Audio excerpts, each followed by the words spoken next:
All right, let's get this show on the road. So we're going to be doing a series. We started this last week, but we decided to actually make this a series because it was such an interesting conversation that Paul and I have been having about what we're calling invisible vices, or vices that aren't normally associated with being lesser known. Yeah, lesser known. Less applicable to our lives. Not that they're literally invisible. I mean, you can observe them, but we did a series on Rebecca DeYoung's book, Glittering Vices, which she talks about the 7 deadly vices or the 7 deadly sins. And you got like gluttony, anger, lust, all that stuff. So the standard heavy hitters. Mm-hmm.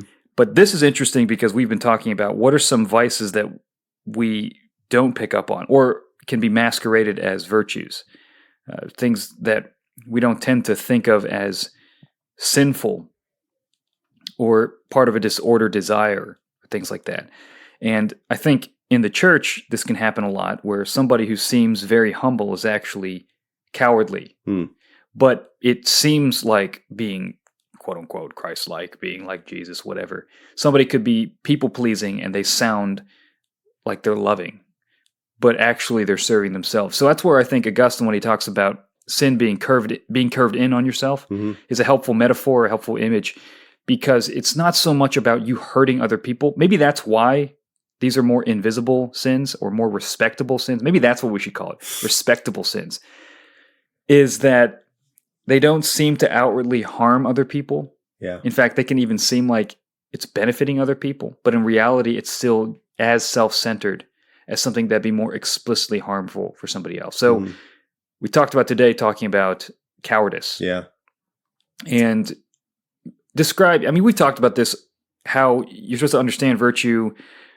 There's like, virtue is the proper mean between two extremes. Yeah. But also between the two extremes, there's actually one, if you're gonna go extreme, it's better to be this extreme than the other. They're not equally bad. So how do you put cowardice on that spectrum? Well, if you think about like what fear is. There's an appropriate response to fear. And courage is just the appropriate response to fear. That's how to deal with fear well. And then there are bad ways in dealing with fear. There's an over-fearing, and then there's an under-fearing. And those are the two that we call vices. So over-fearing would be cowardice, and under-fearing would be rashness. And we can flesh those out more specifically, and you can even think of it as a spectrum where there's lots of different ways to deal with fear. And on one end, you have just being afraid of everything to every extent, and just, you can't even stand in a room with somebody because you're so gripped by fear. And the other extreme is the person who has no concept of fear at all and is just like beyond a thrill junkie, totally endangering their lives.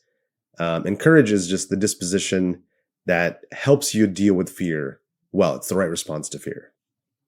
So this reminds me of, in Proverbs, the person who's talking about there's a lion out in the street, so they don't go out and do anything. Yeah. Just this averseness to any kind of negative situation. And then you're saying the opposite extreme would be you're just foolhardy. You just barrel through, and you're just not thinking about anything. You're not considering anything. You're just being irrational and stupid. Basically, you're being an idiot. Okay? Both are bad. But actually, the rash person is better than the coward. Okay. Aristotle says this. Augustine says this. Aquinas says this. Why is that? I mean, think about what comes easier to our nature. Which is easier, to fear or to rush headlong into danger? It's fear. Fear comes much more. It's more pleasurable to run away from scary things, and it's safer. It's more comfortable. We'd rather hide away than be out, on a battlefield. So the soldier who's running headlong into battle because they're a thrill junkie and they just don't care about their own safety, there's still something stupid about that. But it's better than the person who's terrified of everything. That, because the terror there it's more in line with our fallen nature, Aquinas would say. So the vice that's more in line with our fallen nature is the worst one. And the vice that is contrary to our nature, still bad, but it's better. And virtue is about getting it exactly right, which is really difficult to do. It's about hitting the bullseye of the target exactly right. There are millions of ways to get it wrong, but there's still, you can get closer to the center, you can get further out, you can miss the bullseye target completely, but they're not all equally bad. You're probably right about which one we naturally gravitate towards more would be cowardice. Yeah. I find that if you know that you need to have a hard conversation with somebody and you can sort of gaslight yourself into not having it by saying, well, patience or grace or I've sinned many times or all these types of things. It's sort of like the log in the eye deal that Jesus talks about, where people, what it's supposed to be expressing is be humble yourself when you confront somebody else. Right. Get the log out of your eye. Handle yourself. If you're committing that same sin, deal with that yourself. And then you confront your brother. Like, you don't just go, oh, I have a log too. I'm not going to say anything because I don't want him to point out my log. Right. But you actually deal with your own junk. And then you can actually go and confront somebody or exhort them or whatever. But cowardice, definitely, you feel that. I mean, nobody likes conflict. Nobody likes... Some people do. Some people do. I mean, these are the rash people. Okay, that's fair. So maybe they need to be corrected on the other side. They're better than the person who's being cowardly. They're not ideal, but still, like, they've overcome that initial fear that's so deeply in our fallen nature that they've actually done something a little bit admirable, but they've just gone too far, right? So it is better, but it's still not ideal. And what happens so often is if you struggle with cowardice and you see somebody who's brave, or you see somebody who's just being brash. Yeah. You look at that and go, oh, I want to avoid that. Right.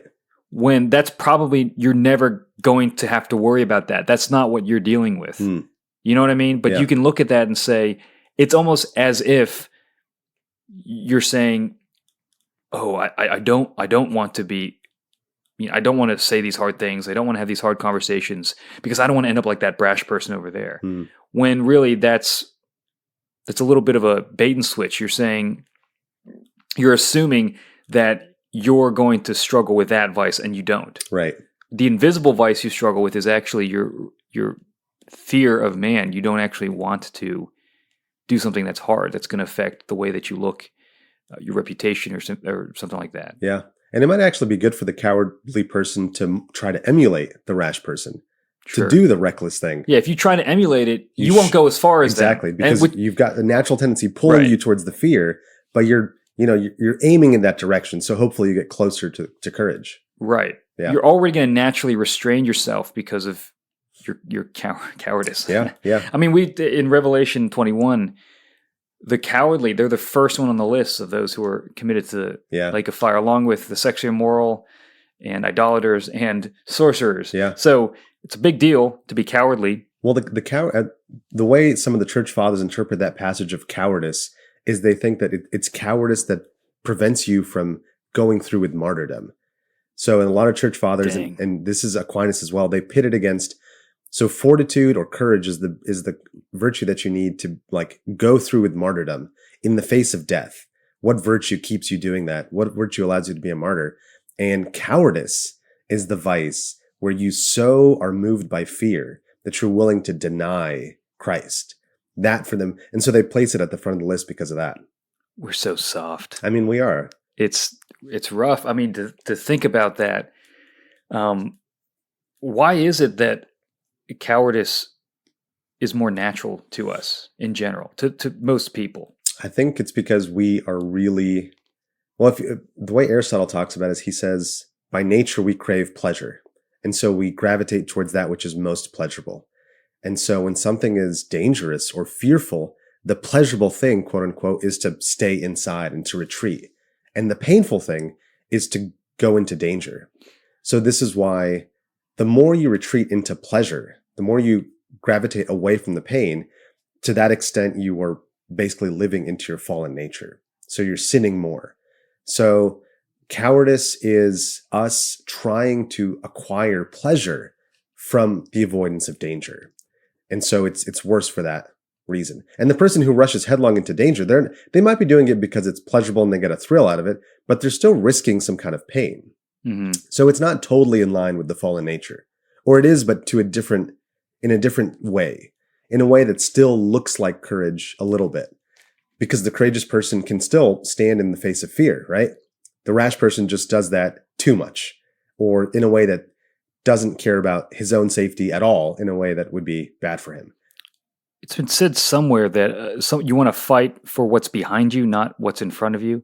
In the sense of you don't just love the battle, you love what you're fighting for. So if you're being chased by a tiger, you're fighting for the tiger. Okay, whatever.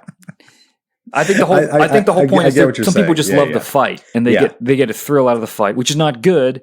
Like, are you fighting to defend something worth defending, or are you just like or to advocate something worth advocating for? Yeah, but that pleasure. So both can have elements of pleasure, but it seems like the person who loves the battle, who's willing to fight anybody for pleasure, well, that's not good. Right. But it's a little better than the other way of pleasure seeking by being cowardly and not saying anything and not standing for anything. And that's a hard virtue to cultivate, that actual courage. What are ways that you see concretely people being cowardly? Well, I mean, when we look at scripture, for example, we get really overt examples of cowardice, like Abraham offering his wife several times because he's so scared of being killed. He lies about her and says, "This is my sister." David, when he kills Uriah because he's afraid of the social consequences. And then Pilate, when he gives up Jesus to be tortured and killed because he's afraid of the response of the crowds. Like, these are grand examples of cowardice, and these are like paradigmatic examples. But when you think about, like, in our daily lives, we're not dealing with, sentencing people to death. We're not dealing with overt adultery. But the cases that you brought up, cases where it's, you have to have a conversation with someone that you don't want to have, where you have to tell them something difficult, and it's going to probably bring some conflict about. It's going to make you feel awful. It might strain the relationship and put some tension in it. That, like, the shying away from that's cowardice. Being afraid to say the right thing, being afraid to have the difficult conversation. In a spiritual sense, Aquinas talks about courage being needed even to pray and boldly approach the throne of grace.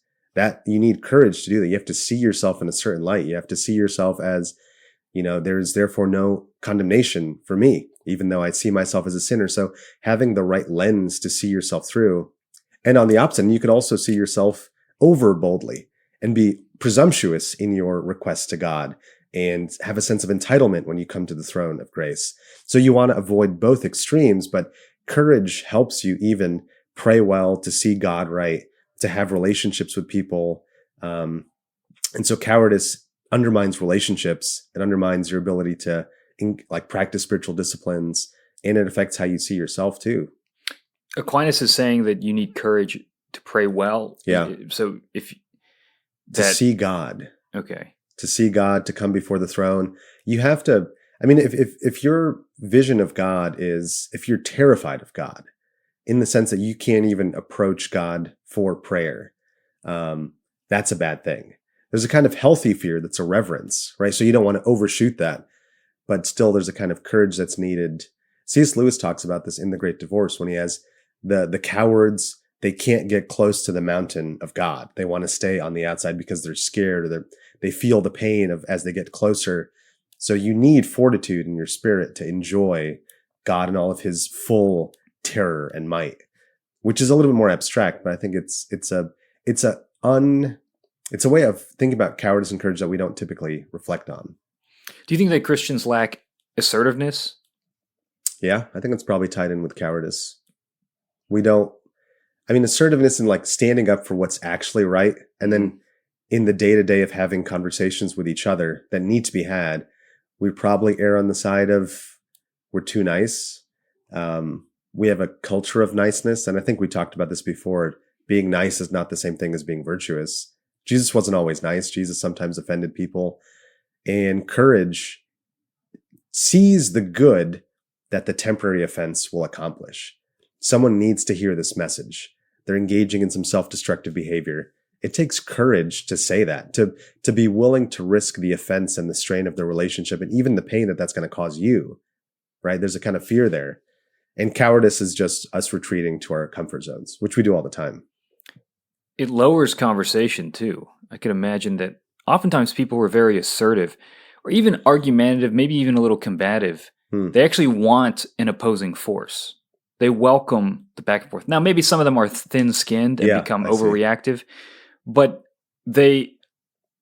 the assumed level of discourse is so low Right. that if you are assertive at all in a conversation, it's the Overton window, so to speak, Yeah. of what's acceptable conversation. I'm not talking about content. I'm talking about way of talking. Yeah. You think about like tone police. Yeah. I don't like your tone. Yeah. Your substance is okay, but Yeah. your tone. That can just be a way of shutting down substantive disagreement. Yeah, for sure. And even it's assuming the decibels of a conversation. I don't mean like yelling. I mean the intensity of a conversation. Yeah. For it to be godly, it's got to be 5 decibels. Ryan, I really disagree with you about this matter. Yeah, or like, wait, first tell me 9 things you agree with me about, and at the very end, if we have time, kind of say what you disagree with. Oh man! And it's sort of like constructive criticism. Becomes this shibboleth of essentially never actually offering any substantial critique. Right. So, and I think we all. This is this part of the problem. We can all sort of recognize the bulldozing person who's just angry and hypercritical. That's just not controversial. The cage stager. But to criticize the person who is unwilling to speak their mind, who is cowardly, who's flippant with their words, who conceals their words. Proverbs talks about this a lot. The wicked person is crooked in their speech. It's not merely that they say bad things, but they also say dishonest things. Yeah. They say manipulative things. They cover it with sugar. They're super nice, but it's actually a very selfish motive. That's as condemned. Yeah.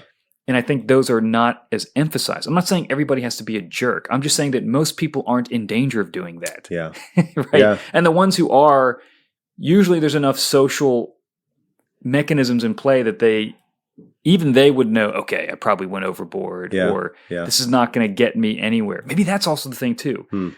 A lot of people who are very, what's the opposite vice? We were just talking about rash. A lot of rash people probably get the sense that in normal conversation society, they're running a risk. Yeah. They're like, okay, I know, even they'll say self-consciously, like, I can be a little argumentative, I can be hot-headed, I'm trying to calm down, trying to work on my anger. And everyone goes, okay, cool, he's working on something. Yeah. But the person who's super nice and always gets along with everybody and never says anything, there's no social feedback to go, hey, you need to work on that. Yeah. In fact, there's actually social reinforcement to say that this is the kind of person that we need. Right. When I've noticed, man, the hardest thing is when I'm trying to advocate for something and there's other people who are being silent about it, when I know that they agree with me. Yeah. And maybe there's prudential reasons. I don't think that we should be just sort of obnoxious. No, right. But there is this oversensitivity where people can't have frank conversations. Yeah. I think sometimes why we react against the rash person is because it's not just rashness, it's tied up with pride. Yeah. So the person who they think they're better than everyone else in the conversation because they've read a little bit more and they just want to assert their knowledge over, like the curious person that we were talking about last time, the person who they have knowledge and they just want to loud it over everyone. And so we have a reaction, it's tied up. I think you're right that we are sensitive to people's assertiveness. And I think that's bad, but I think it's right to see the pride in that and want to, I think it's better to be overly humble in that respect and not share your knowledge and want the center of attention. That's better. But in terms of like the rashness, cowardice, just the mere assertiveness itself, it's better to be over assertive than under assertive. And somebody who's rash like that, they're doing social status calculations. Yes, right. They're thinking, this makes me seem dominant. This makes me seem powerful. This makes other people follow me. So this I want to elevate my raises status. my esteem in other people. Right. But on the flip side, the person who's cowardly is doing the same set of calculations. Yeah, you can definitely be doing that. They're thinking, oh, I want to be seen as a person who's not like that. Right. I listen. I am empathetic. I'm all these types of things. They're also status seeking. And so there's a way in which you don't have to be pugnacious and dominating people, but it's almost like it's all a smokescreen. At the end of the day, what is your motive? Right. Are you concerned about what is true and what is right, or are you watching yourself on the monitor? Yeah. Do you like? It's sort of like when people talk about people liking the sound of their own voice, meaning they just like to talk not because of the substance of what they're saying, but simply for the fact that they're saying it. Yeah. The way that they're saying it or something like that. Yeah. So what are ways that we can fight against cowardice? I mean, if you want to be a true Aristotelian, which we all are, obviously, you shoot in the other direction. You overshoot. You overcorrect. When you have a tree that's bending in one direction, you don't like try to put it back in the middle. You tie it with a rope to the other side and hopefully try to get it balanced. So Aristotle and Augustine and the church fathers and Aquinas, they'll say when you struggle with one vice, the way to correct is you overshoot to the other side. And basically, it doesn't mean that you're going to continue to do vicious things. Your selfish tendencies will prevent you from ever getting, if you're a coward, your selfish tendencies will prevent you from actually being a rash person because you're so fearful already. So what you need to do is try to aim at rashness. So it's like, imagine you're an archer and you're aiming the arrow at the bullseye, but you keep dropping low. You need to overcorrect and shoot a little bit high to try to get it to the middle. So even if you're aiming at the center and you're dropping low, the way to get to the center isn't to keep aiming at the center. It's to aim a little bit higher. Maybe there's wind, maybe there's a drop, maybe the distance is whatever. Something is causing you to miss. So you overcorrect by trying to be even more assertive. So in your mind, you say, I am going to take this step right here and I'm going to practice a courageous action or even a rash action. But it's not actually going to be a rash action because you're already living in the realm of cowardice. So what seems rashful to you actually is probably still going to be cowardly, but it's going to be closer to courage than where you currently are. You're going to be moving closer to the virtue, right? You're at least taking baby steps in the right direction. It would be like someone really physically unhealthy looking at some Instagram gym person being like, I don't want to become vain like them. Yeah. You're like, well, maybe they are being vain. Yeah. But I don't think that means you shouldn't exercise or even like you see their workout plan and it's like, maybe you should actually go after that. Yeah. Because your problem isn't going to be your vanity. Your problem is probably going to be your laziness. I mean, this is why I think we get like some of the extreme. So there's two ways to cultivate virtue, maybe we can say. One is the extreme way, which we were outlining here. And Jesus says, better to cut off your arm than to sin and then go to hell.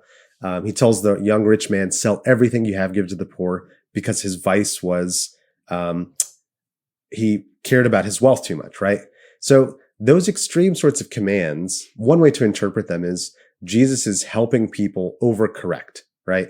I mean, maybe you could say like, no, actually, virtue actually requires this of you. Maybe that's true. But like, maybe we could also interpret this as this is Jesus telling people to overcorrect to get them closer to sanctification. The other strategy is to just do little baby steps, to do what for you would be courageous. If it means, if you can't have a difficult conversation with anyone, then courage could just mean sending the text and setting up the time. I'd like to take this moment to have a difficult conversation with you. Are you the one texting me right now? Yeah. You're like, oh, I got a text. Wait, what?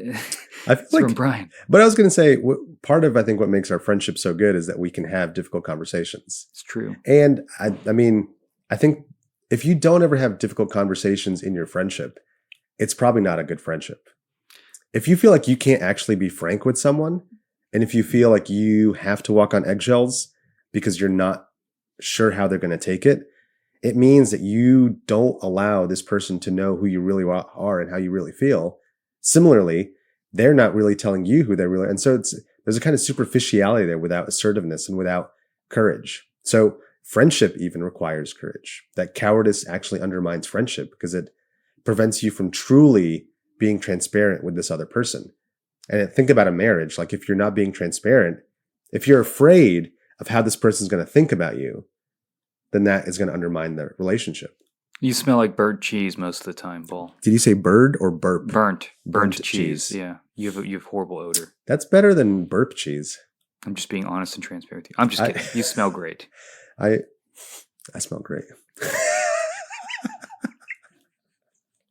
Anyway. Well, we're being open and transparent with everybody here. I mean, what do you think about that? The relationship stuff, the friendship stuff. You're married. I'm not.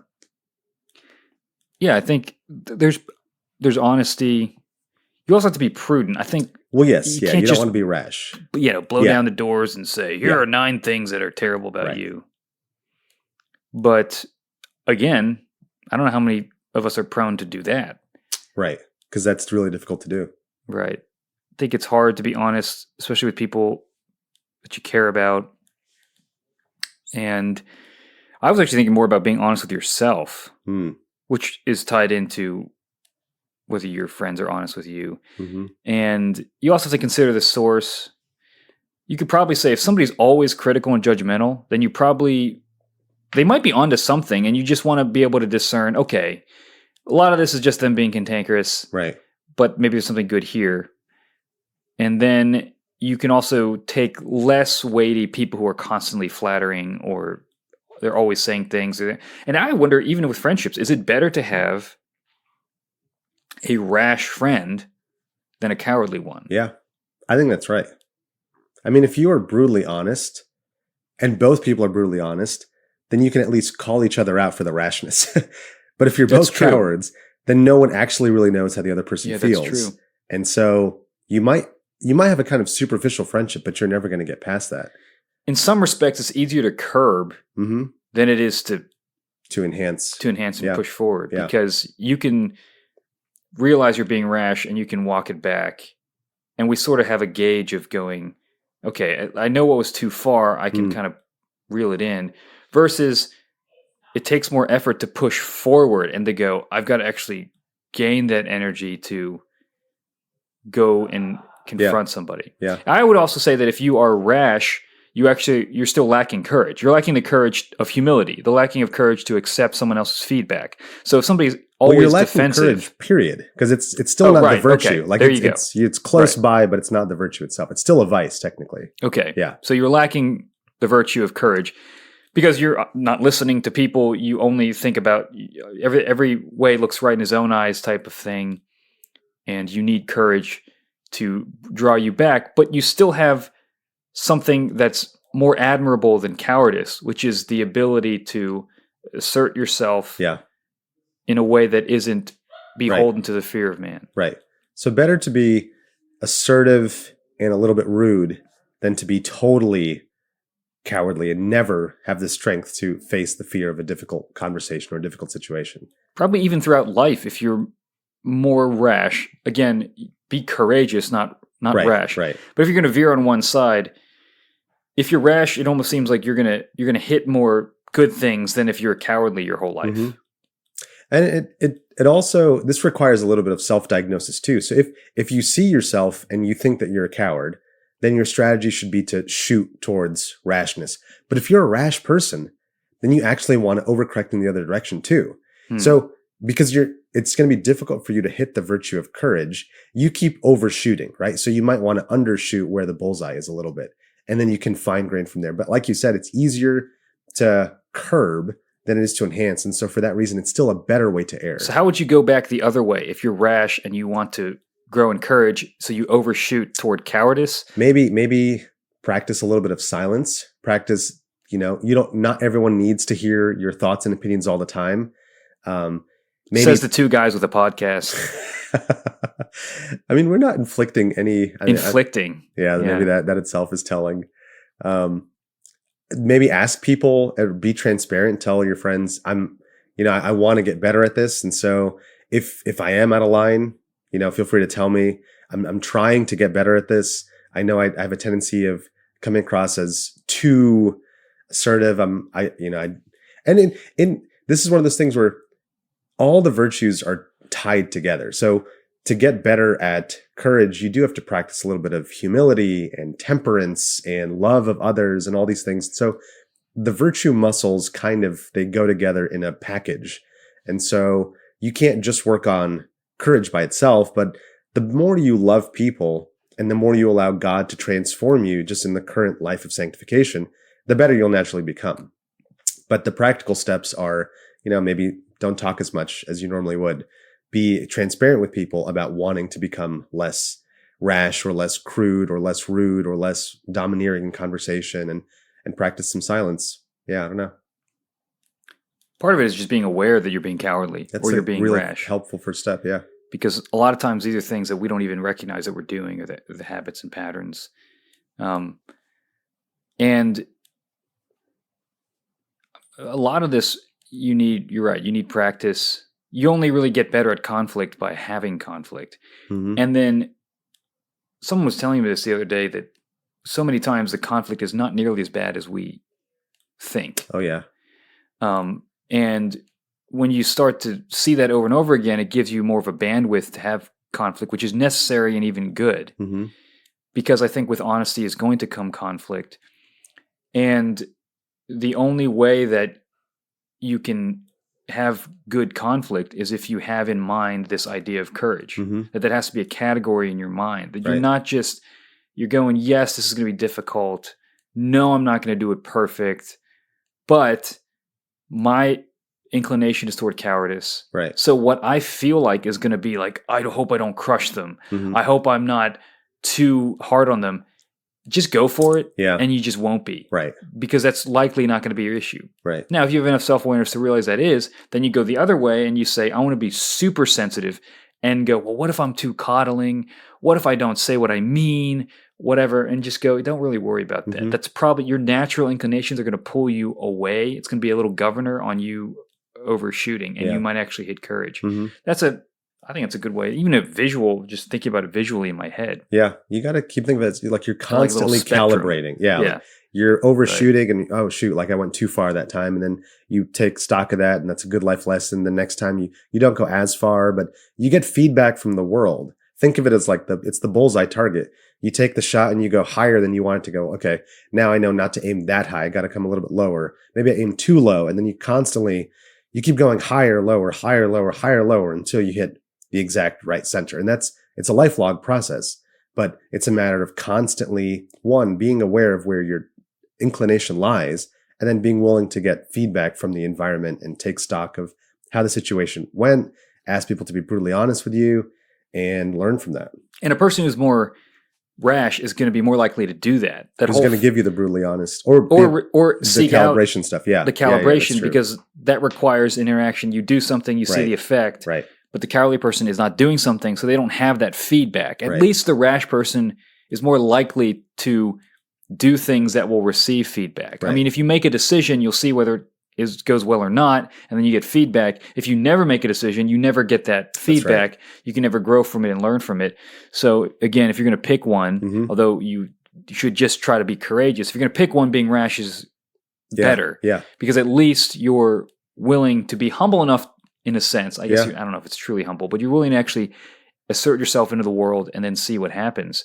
And I really do think that a lot of the overthinking, the anxiety that we all face and that our generation faces and all this stuff is coming from a cowardice, a lack of courage to go forward. I think sometimes Christianity can even, it's not Christianity, but a Christian ethos can play into that, where it's not deified. What would the word be? It's we praise, we extol as a Christian virtue what might actually be cowardice. Yeah. We think, oh, they're so patient. Yeah. They're not, they're cross-like. They're picking up their cross. And then, we've talked about this, how the cross is an instrument of execution for people who oppose. Right. It's you pick up your cross because you did something that incurred the wrath of an opposing force.